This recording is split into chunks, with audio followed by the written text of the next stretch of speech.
Hello everyone. So మన ఈ వీడియోలో TSPSC drug inspector 2023 paper analyse చేస్తున్నాం. సో అందులో కరోనరీ ఆర్టరీ డిసీజ్ సంబంధించి ఒక క్వశ్చన్ అడిగారు. సో ఒకసారి క్లియర్ కట్గా డిస్కషన్ చేద్దాం.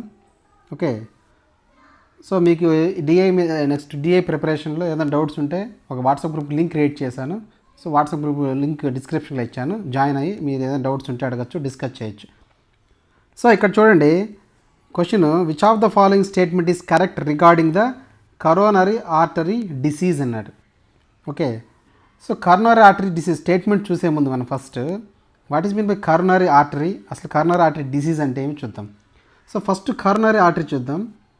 సో కరోనరీ ఆర్టరీ అంటే the artery which supplies blood to the heart muscle. So ఇక్కడ చూడండి రెడ్ కలర్లో ఉంది కదా మనకి. సో ఇక్కడ ఇది aorta. Okay, aorta the biggest artery.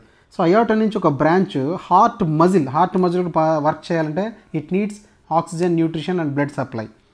So అక్కడి నుంచి ఒక బ్రాంచే ఈ కరోనరీ ఆర్టరీ. ఓకే, సో ఈ కరోనరీ ఆర్టరీకి పేరు ఎలా వచ్చింది? కరోనాకి కరోనరీ ఆర్టరీకి కూడా ఆ నేమింగ్లో అనేది సిమిలారిటీ ఉంది. సో కరోనా అనే వర్డ్ యాక్చువల్గా క్రోన్ అనే వర్డ్ నుంచి వచ్చింది. క్రోన్ అంటే మీకు తెలుసు కదా, క్రోన్ అంటే మామూలుగా ఇలా పెట్టుకుంటారు కిరీటం. This is called crown.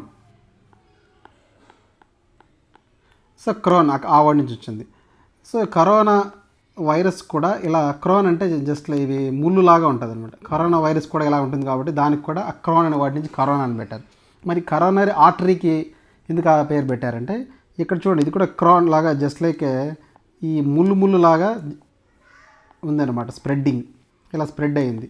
So అందుకు దీన్ని కూడా కరోనరీ ఆర్టరీ అనే నేమింగ్ ఇచ్చారు. Okay, leave it.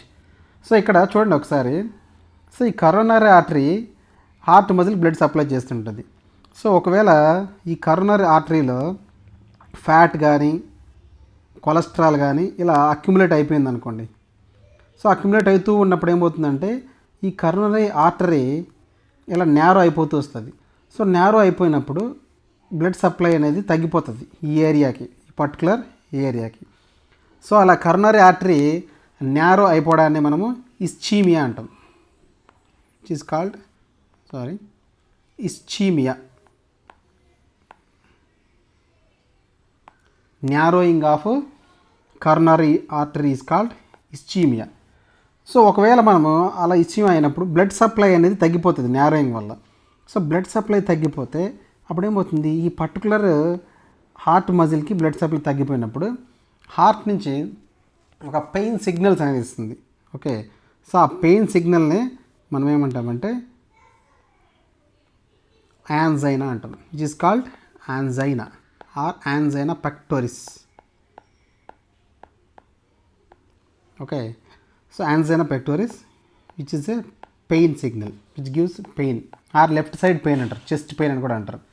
ఓకే, ఒకవేళ మనము ఇది కానీ ప్రాపర్గా ట్రీట్ చేయకపోయామనుకోండి కంప్లీట్ బ్లాకేడ్ అయిపోతుంది. సో కంప్లీట్ బ్లాకేడ్ అయినప్పుడు ఈ పర్టికులర్ హార్ట్ మజిల్ ఏరియాకి బ్లడ్ సప్లై, ఆక్సిజన్ సప్లై లేకపోతే ఈ హార్ట్ మజిల్ మొత్తం డెత్ అయిపోవడం స్టార్ట్ చేస్తుంది. సో ఇలా హార్ట్ మజిల్ డెత్ అవ్వడాన్ని మనం ఏమంటామంటే మయోకార్డియల్ ఇన్ఫార్క్షన్ అంటారు. Myocardial infarction. So myocardial infarction అంటే death of heart muscle. Death of heart muscle. Okay, is called myocardial infarction. So దీన్ని ఎలా గుర్తుపెట్టుకోవాలంటే ఈ సీక్వెన్స్ని ఇంపార్టెంట్ మీకు ఐ యామ్ అని గుర్తుపెట్టుకోండి. I am. ఐ అంటే ischaemia, first narrowing of coronary artery. Next I అంటే యాంజైనా పెక్టోరీ, ఏ అంటే యాంజైనా విచ్ మీన్స్ పెయిన్. ఎం అంటే myocardial infarction, death of heart muscle. Okay, so ఈ కరోనరీ ఆర్టరీ ఇలా ఇస్చీమి అంటే నేరో అయిపోవడాన్ని మనం ఏమంటారంటే ఇస్చిమిక్ హార్ట్ డిసీజ్ అని కూడా అంటారు. ఓకే, ఆర్ దీనికి వచ్చే డిసీజెస్నే కరోనరీ ఆర్టరీ డిసీజెస్ కూడా అంటారు. సో ఇలా వచ్చినప్పుడు ఏమవుతుంది అనేది ఇక్కడ ఇచ్చారు సిమ్టమ్స్ వల్ల. ఓకే, సో ఇక్కడ ఫస్ట్ చూడండి statement, chest pain is the most common symptom associated with this disease అన్నారు. So coronary artery disease or ischaemic heart disease వచ్చినప్పుడు ఏమవుతుంది, చెస్ట్ పెయిన్ అనేది వస్తుంది యాంజైనాలో. సో కాబట్టి ఈ స్టేట్మెంట్ కరెక్ట్. నెక్స్ట్ స్టేట్మెంట్ 2 చూడండి, the entire symptom complex of this disease has been termed as angina pectoris. Okay, angina అంటే ఇక్కడ ఏమంటే పెయిన్ అని యాక్చువల్గా. ఓకే, సో ఈ స్టేట్మెంట్ కూడా కరెక్టే కదా, this is also correct statement. Okay, so కాబట్టి answer is both 1 and 2 are correct. So ఇలా ప్రతి కాన్సెప్ట్ని క్లారిటీగా స్టార్టింగ్ టు ఎండింగ్ మనం స్టడీ చేస్తేనే డ్రగ్ ఇన్స్పెక్టర్లో ఇచ్చే క్వశ్చన్స్కి ఆన్సర్ చేయగలం. ఎందుకంటే డెప్త్గా ఉంటాయి, అది కూడా స్టేట్మెంట్ ఫామ్స్లో ఉంటాయి. నార్మల్గా ఫార్మసిస్ట్ లాగా డైరెక్ట్ క్వశ్చన్స్ అయితే ఉండవు. ఓకే, ప్రతిదీ స్టేట్మెంట్స్ ఉంటున్నాయి. సో కాబట్టి ఇలా డెప్త్గా అసలు రీజన్ ఏంటి, ఫస్ట్ ఒక కాన్సెప్ట్ తీసుకోవాలి. కరోనరీ ఆర్టరీ డిసీజ్ అసలు స్టార్ట్ చేయాల్సింది కరోనరీ ఆర్టరీ అంటే ఏమి. Okay, so next coronary artery disease ఎలా ఫామ్ అవుతుంది స్టార్టింగ్ స్టేజ్ నుంచి, అందులో ఉన్న డిఫరెంట్ స్టేజెస్ ఏంటి. ఓకే, సో ఆ కాన్సెప్ట్ తెలిసినప్పుడు క్వశ్చన్ ఎలాగైనా ఇచ్చినా మనము ఆన్సర్ చేయడానికి రెడీగా ఉండొచ్చు. ఓకే, ఐ హోప్ మీకు హెల్ప్ అయింది అనుకుంటా. సో టుమారో ఇంకొక కాన్సెప్ట్ చూద్దాం.